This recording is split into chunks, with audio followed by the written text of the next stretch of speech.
Hey guys, what's up? Got another commentary video playing At War, regular team deathmatch on Downfall using the Springfield sniper rifle.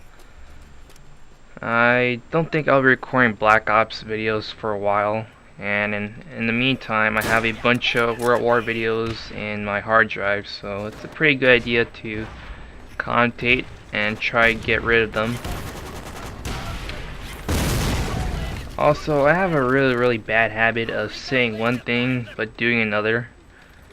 I did so many times before. I said that I would commentate on videos for about halfway through and then leave the rest of the video open to non-commentary, but then I did go and commentate really long videos. And then I told you guys that I would prefer if you watch my videos in HD or 720p. But I didn't realize that my render settings have some of a problem, in that I rendered my videos in 25 frames per second, which is about 4 seconds below the standard of 29.97, which is the default frame rate for people if you live in the US. But I render in that frame rate because I get my videos interlacing, but then when I render them in 25 frames per second, it gets rid of the interlacing at the expense of the video smoothness. So you might notice, and I know I did, that there might be a blur effect when you watch the videos in HD, and unfortunately the only thing I can... Oh, and there's also sometimes a bit of lag. I noticed that at some points in my radiation domination video that I just uploaded, there's some points where it lagged, and by watching a video in HD, it made the blurriness added to the video and made the lagginess stick out like a sore thumb. So I realized there is a drawback to watching my videos in HD with the render settings that I used, But it's not really as if the default frame rate of 29.97 frames per second is any better, because I watched my L96 Ray video where the video also lagged at some points, and while the overall video smoothness was pretty smooth, it did lag a bit. So the only thing I can attribute that to is the fault of the Sony Vegas render. It probably caused the lag and the blur effect. But I'm pretty satisfied with these settings, so I don't think I'll change them. I know that while I'm not sticking to the default frame rate for US people like me, this is the only acceptable quality for me.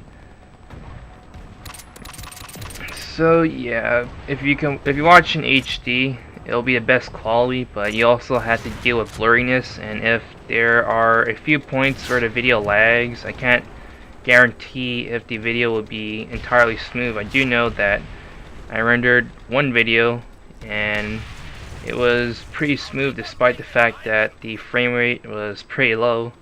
The frame rate was PAL instead of US or NTSC. But for the radiation domination video, that video, when it was rendered, I wasn't so lucky. It lagged at some points, and it's not really fault of the video, it's just the fault of the Sony Vegas render. I know that my videos, when I record them, they don't lag. I know that in some Dazzle tutorials, most people would turn off the capture preview so that it ensures that the video won't lag when they're recording. But I keep the preview on only to ensure that I know that I'm recording a video in Pinnacle Studios. So yeah. As for this match, I hope you don't mind that I sped up a bunch of parts at the beginning. This was a rather slow game for me. The original video was about 9 minutes, so I cut down to 7 minutes, only 2 minutes short. I spend quite a bit of time running around. But luckily, since this is We're at War, sniping is very useful, and I get a really good KDR of 29 to 3, which I believe is somewhere around the ballpark of 9.0 KD. Not bad. It's pretty amusing that near the end I actually spent quite a bit of time trying to hide from the tanks.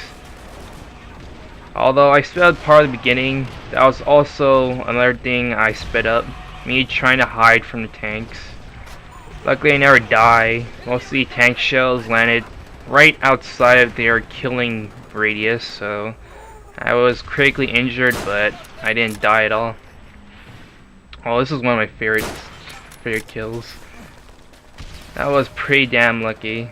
I thought before, after I recorded the match, I thought it was a quick scope, but then I realized it was just a really lucky drag scope. And I was like, oh! Also, that kill, thank God my teammate was there to take the fall for me. Otherwise, I definitely would not have survived that encounter against the MP4 user. I'm not sure how many more kills I get, but then I do know that I die, and then I know for a fact that I spend the rest of the match trying to hide from the tanks. That tank right there, I believe. And so yeah, again, my final KD is 29 to 3, which isn't too bad. Oh, I believe this is my last kill. And that's when I make a really dumb move trying to run to this side of the map when I know there's a tank. I don't think that tank tries to get me. Oh, sure it does. Just kidding. Well, it's game. Cheese out.